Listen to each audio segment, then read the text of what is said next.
వాళ్ళ జోలికెళ్తే కొడక అట్టగోళ్ళు మాటలంటే కొడక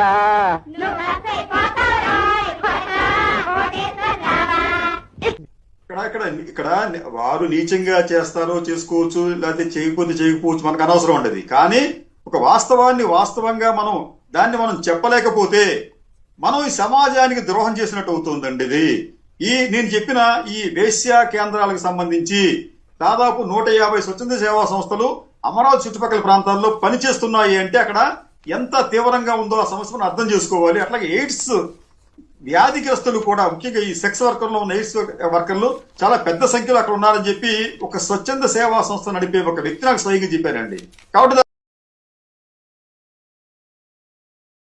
ముస్లిం దేవతల దేవుడా లేదా క్రైస్తవ దేవతలు అని చెప్పి, కాబట్టి ఏంటంటే ఈ ప్రదేశ్ అనేది ఆంధ్రప్రదేశ్ అనేది ఈ రోజున ఈ సెక్స్ వర్కర్లకు అగ్రస్థానంలో ఉంది.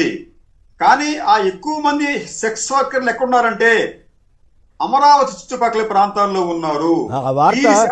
ఆ వార్త నేను కూడా చూశాను, టైమ్స్ ఆఫ్ ఇండియాలోనూ దేంట్లో హిందూలోనూ వచ్చింది, కరెక్టే. కానీ బట్ మనం మానసికంగా చచ్చిపోయామండి మేము. ఆ మాట అనేది వేశ్యల రాజధాని, అక్కడ వేశ్య వృత్తి కొనసాగుతుంది.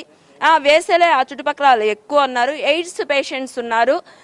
అక్కడ నేను శ్రీనివాసరావు గారు అండ్ కృష్ణరాజు గారు. ఇకపోతే మీరు వేసే నింద మేము ఒక్కటే అడుగుతున్నామండి, భారతీ రెడ్డి గారు ఉన్నది కూడా తాడేపల్లిలో. లేకపోతే ఇప్పుడు ఇది చెప్పే వివిఆర్ కృష్ణరాజు పెళ్ళానికి కూడా చెబుతున్నామండి, నువ్వు ఇంటికి వచ్చాక నీ మొగుడిని చెప్పు తీసుకుతన్నాలి, అది మాత్రం చెయ్యాలి. ఎందుకంటే మేమందరం వేసీలమా, ఎవరండి ఇక్కడ వేసీలుగా ఉంది? పిల్లలకి ఇవ్వాల్సిన భూములు మీ అందరి కోసం 75% దారాదత్తం చేసి రోడ్డుకి 5 ఏళ్ల నుంచి కూర్చుంటే